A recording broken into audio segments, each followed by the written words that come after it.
Hey guys, welcome to another episode of Thinking Like a Bank, where we show you how to think like a bank using the same strategies and principles that banks use to help you find more financial freedom in your life. I'm your host, Sarah Ibrahim. With us today, I have a very special guest. His name is Jason Osser. He is a successful franchise business owner, accounting and small business expert, a CPA, real estate investor, and an adjunct professor at local colleges. Jason's diverse experience enables him to bring insights into how to create a growing and successful small business through disciplined accounting and tax planning. Jason, welcome to the show. Thank you so much for having me. It's a pleasure to be here. Yeah, thank you for joining us.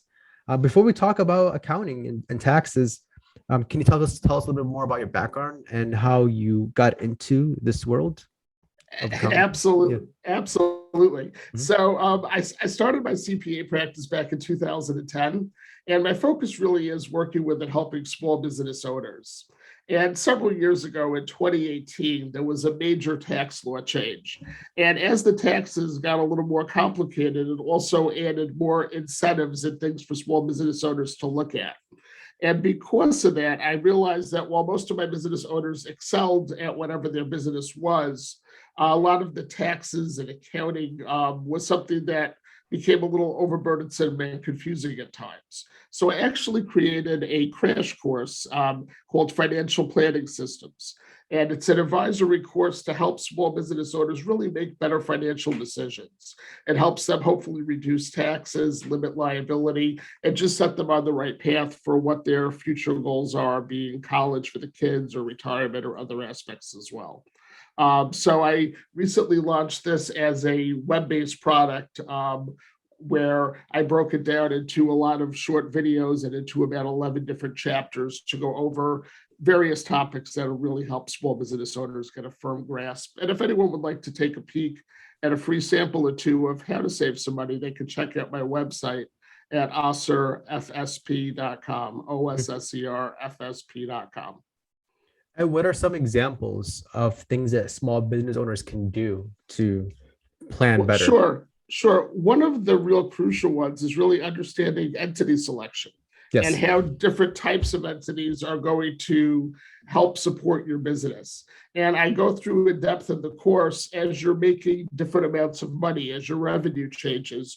The entity selection is kind of like a living, breathing organism. And as your business grows and does better, a lot of times it's time to revisit what you are and other types of entities you could be that might help you both from protection as well as from a tax standpoint. Mhm. So that's a big area. There's also a lot of other things we discuss: hiring family, how you could possibly put your children to work if you have jobs that they could do, along with one of the biggest things that I found over the years is really just helping people keep better financial records and finding easier ways for them to be able to track their business income and expenses.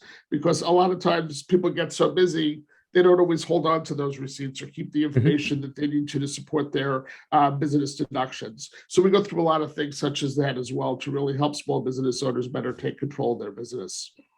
Okay. And then what are, I think, if I'm not mistaken, there's typically three types of entity structures, right? C Corp, S Corp, and LLC.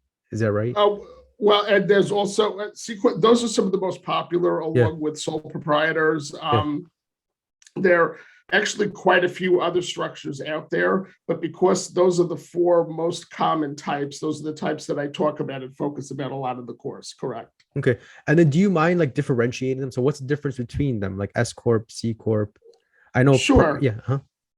Yeah, well, one of the things everyone, being an accountant and being this time of year, we're getting into tax season, everyone always is saying, well, how do I save money on taxes? Yes. And obviously, proper selection is one aspect, but proper selection, besides saving money on taxes, has many other impacts. You have to figure out how the management is going to come in. For a lot of small business owners, that might not be a problem where you're going to manage, run, and do everything.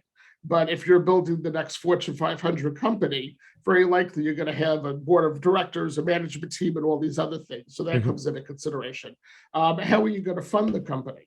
Mhm. Again, a lot of small business owners, they may get a loan or they may have some money that they put into a bank account and the fund starts. Well, what if you have to do other things? What if you're trying to raise revenue other ways? So Mhm. those are some of the aspects that we look at as well. Limiting liability is also a big aspect where if you set up as a sole proprietor and you get sued, they could likely try to personally go after you for your personal assets.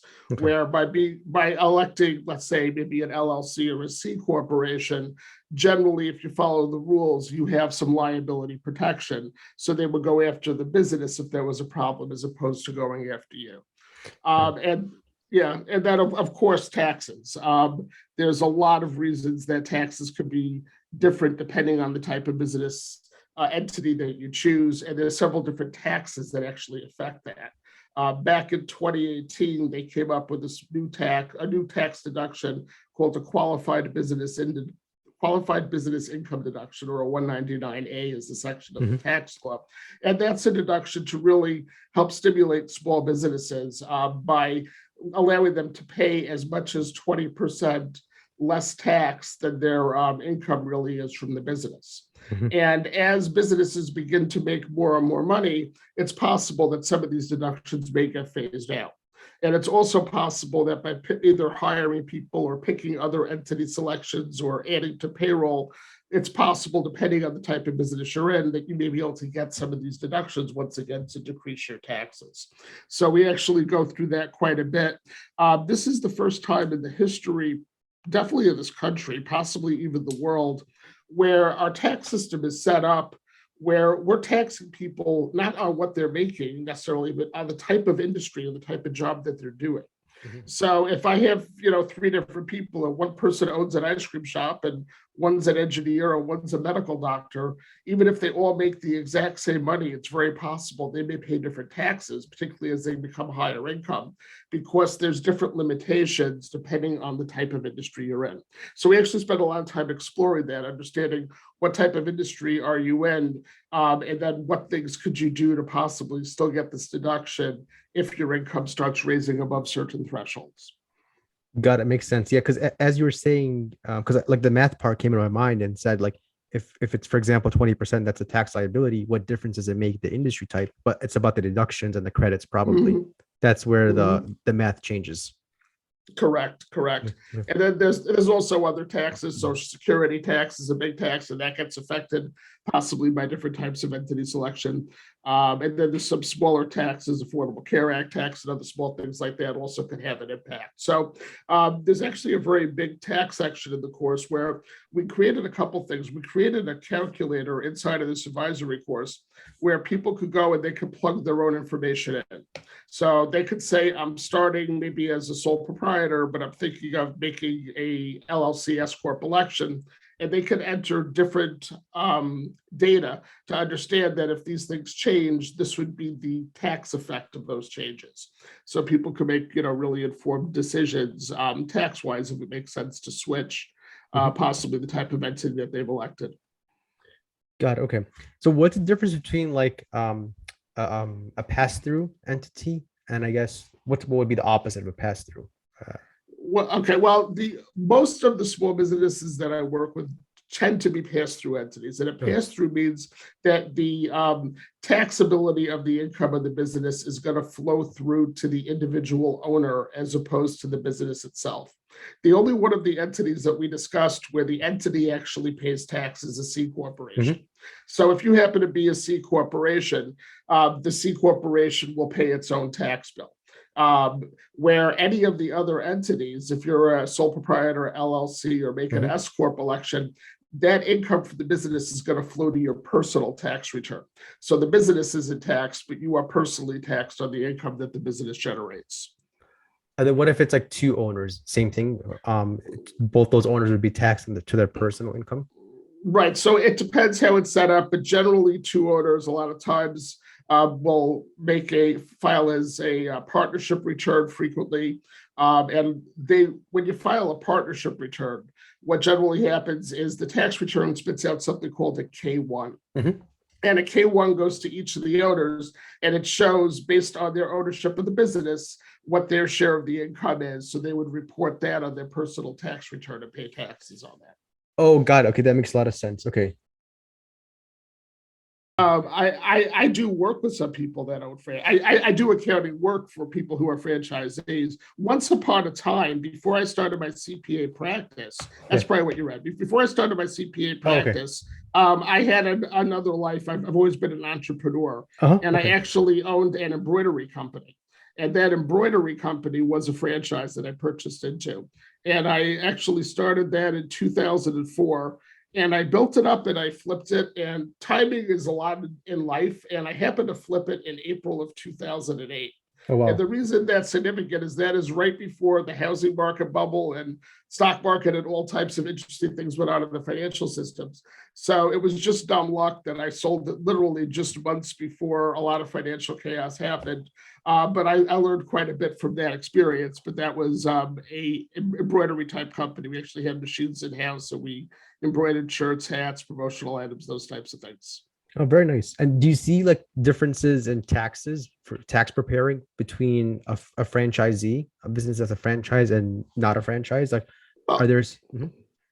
I mean, there's always different things. So, example, I currently work with several clients who are franchises, Yeah. so they're going to tend to pay royalties and marketing fees and things like that. Mhm. And a lot of times, the franchises also have their own software, POS or some other Yeah. type of software that'll help them track their records. Yes. Frequently, more often than not, and I kind of have a love-hate relationship with this product, but I actually wrote a book on it also. It's called it's QuickBooks. Mhm. QuickBooks is just the industry leader for small business owners. Mhm. And it's kind of like Microsoft Word for the word processing world for people who aren't as familiar, where most people just tend to use it because it's fairly inexpensive and it offers a lot of features. Yeah. Um, yeah, so I really work with clients a lot on, helping them navigate QuickBooks, entering information so they could properly make informed financial decisions. And so it's clean and helpful to do their taxes with. And I actually wrote a book. It's available on Amazon. It's called Writing QuickBooks to the Promised Land. And it's not a how to use QuickBooks, it's a really why to use QuickBooks. Mhm. And it has a lot of useful information as well for small business owners getting started, everything from entity selection to ways to save money on taxes. That's kind of a common theme. I've been working with my small business owner clients on this for many years now and really enjoy helping small businesses succeed. Okay. Now you also mentioned before we start recording that you are like a you do a lot of self-directed IRAs. You're an advocate of them. So what is a self-directed IRA?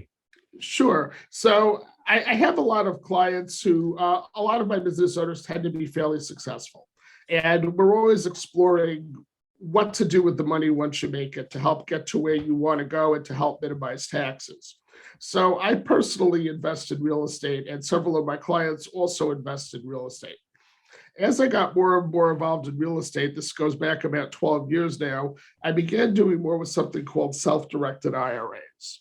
And what a self directed IRA does is it just gives you more flexibility. So, most people are familiar with IRAs, individual retirement accounts, and people who have an IRA likely have it invested stocks, bonds, mutual funds, those types of activities. Mhm. Well, a self directed IRA basically lets you be in control of your funds so you can invest in other assets that you might not consider. Okay. One of the assets, just because I happen to like it, that I'm able to invest with self directed IRAs is real estate.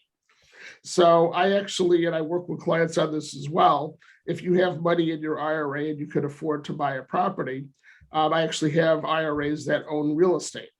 So the real estate itself is owned and held within the IRA. It's not me personally. And any money that goes in, which would be rental income, is paid to the IRA. So I basically have a bank account set up to the IRA to deposit investments that come in. Any money that goes out is paid through the IRA. So if there's a property tax bill or you're paying a utility bill or something like that, it goes out of the IRA. Mhm. But the real advantage and the reason that I like it is as people get a little closer to retirement, a common question I'm always asked is maybe I saved a certain amount of money. I'm planning on retiring in 3 years. I'm working with a financial advisor. I'm worried about running out of money. How do I know how much to take out? A lot of financial advisors use a rule of thumb of 4% a year, or there's some other similar rules that you could use of how much you can take out. So hopefully you won't outlive your nest egg. Well, this is a way to diversify. So you're not just investing in stocks, bonds, mutual fund, but you also have the option of investing in real estate. And one of the things that I like about it is I tend to do this with places that I have enough money to buy the property. So if you own a property in your IRA and you don't have a mortgage, all you're generally paying is usually maybe taxes and insurance, things like that, and you're collecting rental income every month. Well, as you're collecting rental income, the balance of your IRA goes up. And once you're able to start withdrawing without penalty, which is age 59 and a half or older, or when you're age 72 now, you have to start taking RMDs from your IRAs. You can basically compute, if you've been doing this for a little while, what type of income is that property generating? How much money do you have coming in? And a lot of times the income from the rent is more than enough to support your RMDs. So you basically know that no matter what the stock market does, if I own 2 or 3 rental properties and they're bringing in so much income and I have good tenants there, I can project I'm going to be able to pull out X numbers of dollars per year. So it's just another option for people to be able to diversify a little bit. And I also think to help them better plan in retirement because they may have a steadier stream of income that they can count on if they have good tenants. Okay. And then what are RMDs and how are they like calculated?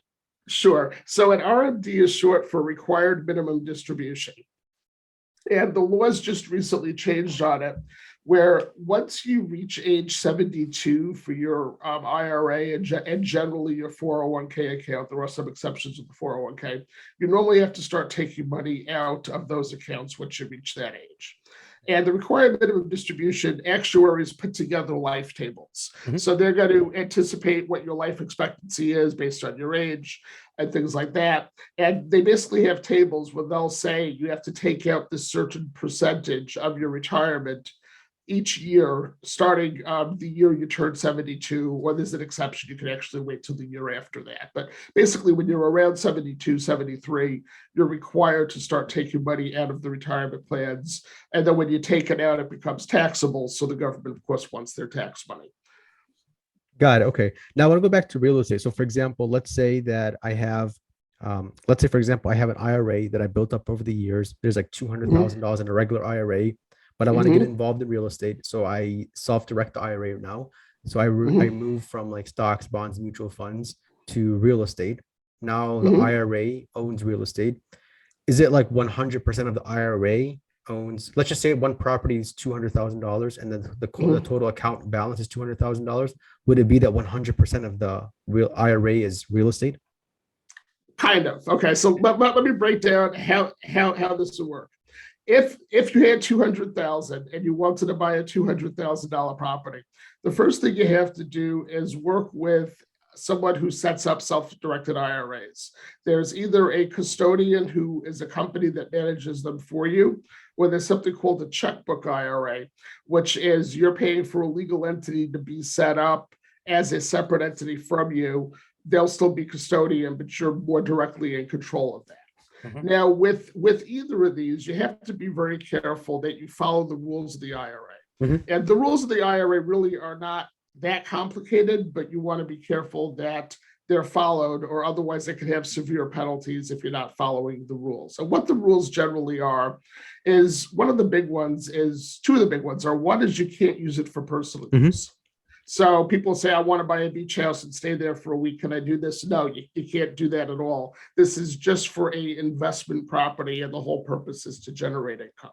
Okay. And not only that, but your family can't use it. So your parents, grandparents can't use it. Your kids can't use it, that type of thing. The other thing is you really have to keep money separately. So you don't ever want to be in a case where you have 200,000 in your example and you buy a house for 200,000. So now you have no money in the bank, but a tax bill comes next week or the roof leaks next week, and you're not able to fix it because you have to have cash reserves inside of your IRA to pay for those expenses, because you can't use any other funds other than the funds inside of that retirement account to help pay to manage and support that building.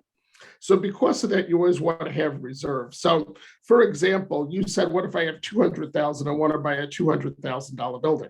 My advice would be, don't buy a $200,000 building, buy a $150,000 building.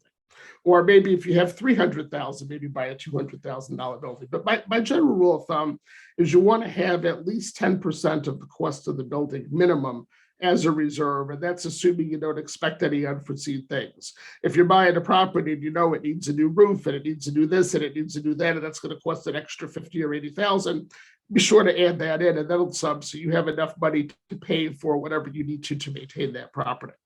But then once you do that, let's change the example slightly. Let's say you have 350,000 and you're going to buy a house that costs 300,000. So you would work with a custodian or a checkbook IRA. You'd have them set it up for you.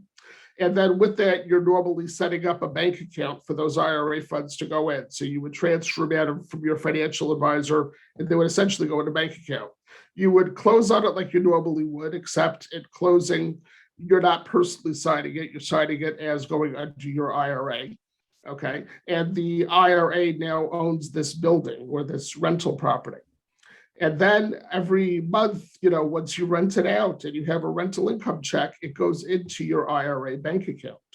And every time you have an expense that has to be paid relating to that, it comes out of the bank account. So it's, the only real things the main things you have to worry about is, again, just be sure that you have enough money inside the IRA to pay for all the expenses. Got it. And then, let's just say, for example, you didn't have enough money and then you did have an unexpected expense. There's only so much you can add in the self-directed IRA in cash going into it every year. I think it's like 6,000 a year, right? Right, 6 or 7. I think it might be 7 now, depending on your age, but and depending on income thresholds and other things. So you have two options that could be done. One option is there actually is a way to borrow money like you would in a regular mortgage, but I don't normally recommend this, but it can be done. It's something called a non-recourse loan. Yeah. And what a non-recourse loan is, let's step back. Let's start with what a recourse loan is. A recourse loan is what most people get when they purchase a house and they're living in that house, or they're buying a rental property. And what a recourse means is that you're personally responsible for the loan. So if you buy a house and for some reason the house loses money and the bank takes the house back from you and the bank does not get all of its money back, they can personally go after you for the difference because it's a recourse loan. But the reason that a lot of people want to have recourse loans is by being recourse, it also lets you deduct the interest on your tax return for people who itemize their taxes. So that's recourse. For self-directed IRAs, we have to do the opposite. We need something called a non-recourse loan. And the reason it has to be non-recourse is I mentioned that you cannot mix your finances personally with the transactions of the IRA. Well, by being recourse, you would be doing that because you'd be saying if the IRA didn't pay for it, I'd be responsible, and that's not allowed. That's prohibited. Yeah. So by being non-recourse, it's basically saying to the bank that you're only able to go after the value of the house, and that's it. So because of that, banks generally charge, and first of all, there's only a handful of them that do it. I have a list of a couple banks around the country that do non-recourse funding. And they normally require that you have a substantial amount down. A lot of them require something along the lines of 50% equity, and they'll lend you the other 50%. So by doing that, the banks are protecting themselves from a downswing in the market because they're limiting the amount of equity they're going to lend you. The other thing you have to be careful of with that is inside of an IRA, if you borrow money to purchase a property, it's called debt financing. And there's a tax called the UBIT, Unrelated Business Income Tax. And unfortunately, if you actually take out a loan, a tax return has to be done for your IRA because you borrowed money. And the IRA may have to pay a tax because it borrowed money. So because of that, I generally recommend that people buy a less expensive house where they don't have to take out a loan. Or if they really do want this house, they purchase the house and they have a plan where they can pay it off in the next couple of years, so they're not doing this unrelated business income tax every year. Now, there's another way you could do this as well. The second way you could do this, and I've done this in the past personally, is you could have multiple IRAs purchase a single home. So when you have, excuse me, when you have IRAs, for example, there are different types. You may have a traditional, you may have a Roth. Your spouse may have a traditional. Your spouse may have a Roth. Maybe you have an inherited IRA, which would be considered a different IRA also. So it's very possible that you have a traditional IRA with 100,000. Your spouse has a traditional IRA with 100,000. You have a Roth IRA with 50,000. Your spouse has a Roth IRA with 50,000. Someone just left you some money. You would have an inherited IRA with another 200,000. But all of a sudden, between all these IRAs, you have a lot of money. So you could set up where the house is owned by the different IRAs instead of just one. So maybe 20% of the house is owned by your traditional IRA and 10% is owned by your Roth IRA. And we're still keeping the funds separate, but you have each IRA own a percentage of the house. So that's another way you could do that.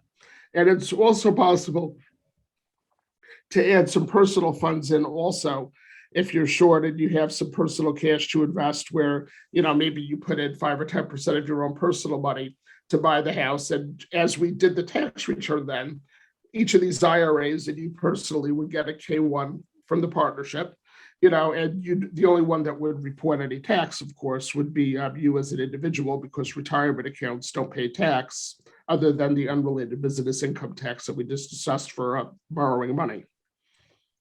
Okay, and then as I'm adding the money into them, into the IRAs, I can also get like a deduction, right? For however much I put up to the certain limit every year. Yes, I mean, then again, it depends on AGI thresholds, how much money you're making and things like that. But generally, yes, assuming you're below the threshold, you'd be able to deduct it from your taxes.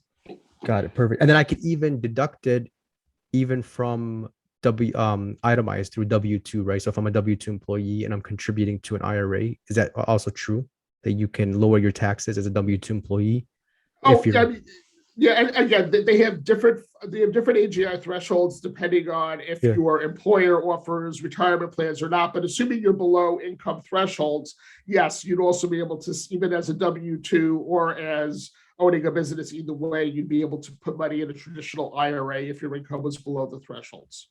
Okay, perfect. Okay, and it would be deductible, yes. Okay, and then what about if you want to do everything you just mentioned with real estate and IRA, self-directed IRAs, but you want to do it through as a limited partner in syndication. So, for example, somebody's a general partner, they're raising capital. You have like X amount of dollars in your IRA. Could you direct that to be part of the syndication? So in other words, your self-directed IRA is the limited partner in the syndication. Generally, you'd want to be careful before doing that. As I mentioned a second ago, that you may have to pay taxes for unrelated business income if you borrow money, because that could be a taxable event in your IRA. Your IRA, if it's deemed to own a business, yes, that could also be considered a taxable event where the IRA may have to pay an unrelated business income tax. So things such as real estate, where the purpose of the real estate is having a long-term renter in there, yes, that's not considered a business. Yes. But when you get into other aspects of real estate, even something like an Airbnb, for example, that's considered a business. You would not want to have an Airbnb necessarily inside of your IRA, or if you do, you have to realize that the IRA may have to fill out this unrelated business income tax and pay taxes. So if you're getting into a syndicate that is a business, you have to look really carefully as to what they do, because if they are in fact a business, the IRA may have to pay a tax to join that. Generally, I find this works really well when you're buying houses. So if you want to buy the house down the block or across the country and use it as a long-term rental and have rental income to help you in retirement and to help build your nest egg, I think it's a very good strategy for that. It also works for other types of assets as well, but I personally happen to specialize in using it for real estate investments. Got it. Okay, that makes sense. And then what about depreciation? So one of the benefits of real estate is depreciation. Can you still get all this depreciation through a self-directed IRA? Okay, well, let's think about this for a second.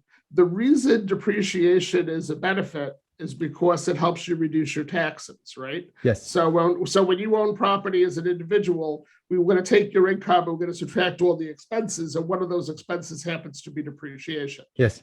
Now, inside of an IRA, assuming you don't borrow any money, the Yes. IRA doesn't, and assuming it's owned by just one IRA, the IRA doesn't even have a tax form. They don't have to pay any tax. Oh, gotcha. So Okay. the depreciation really doesn't come into play because there is no taxable event around the IRA owning this asset. You wrote a couple of books, right? Well, I wrote a book a couple of years ago called Writing QuickBooks to the Promised Land. So Yes. if you put either that or my name, Jason Osser, at Amazon, it'll come up. And it's really it's not a how-to, but it's a why-to. And it gives a lot of good advice for small business owners of things to think about. And from there, I kind of led into this. I wrote that in 2018. And then that made way to this advisory course.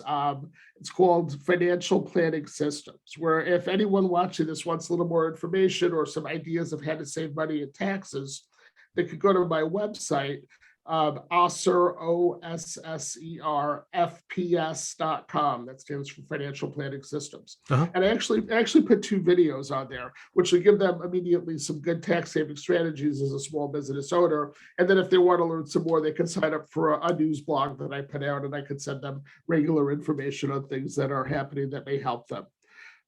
So I'm really strongly into educating.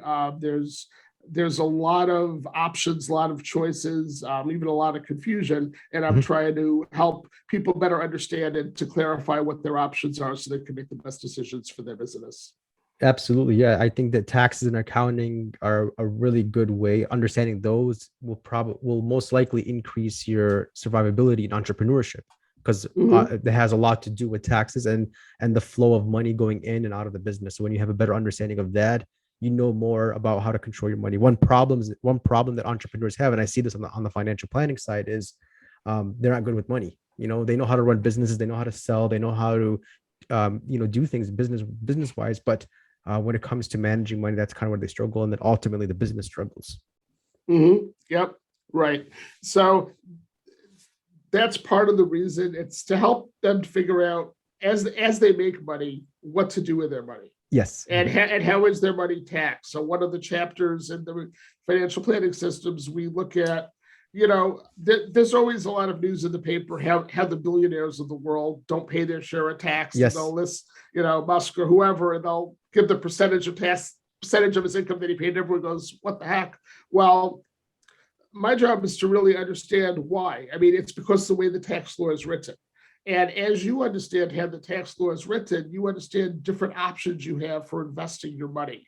So are you putting it in retirement? Are you putting it in stocks, bonds, mutual funds? Are you putting it in real estate? Are you putting it back into the business to help grow the business? And we explore different options. And if you do different things, how is that taxed, and how is that going to affect your end result to help make better decisions of how you're going to grow your money? Now, Jason, do you help clients anywhere in the US? Absolutely. Absolutely. It's actually all over the country and even all over the world. We have several clients in other countries that we help as well. Oh, really? Okay. So, yeah. Awesome. I mean, they have to file a U.S. tax return because we're doing U.S. taxes, but we have clients that live overseas and things of that nature. So, we filed in the majority of the states, and we work with clients all over the country. Got it. Okay. All right. Very nice, Jason. Yeah, nice talking to you. And I'm looking forward to having you back on the show. One more time, how can listeners find you and connect with you? Yes, please check out my webpage at osserfps.com, OSSERFPS.com.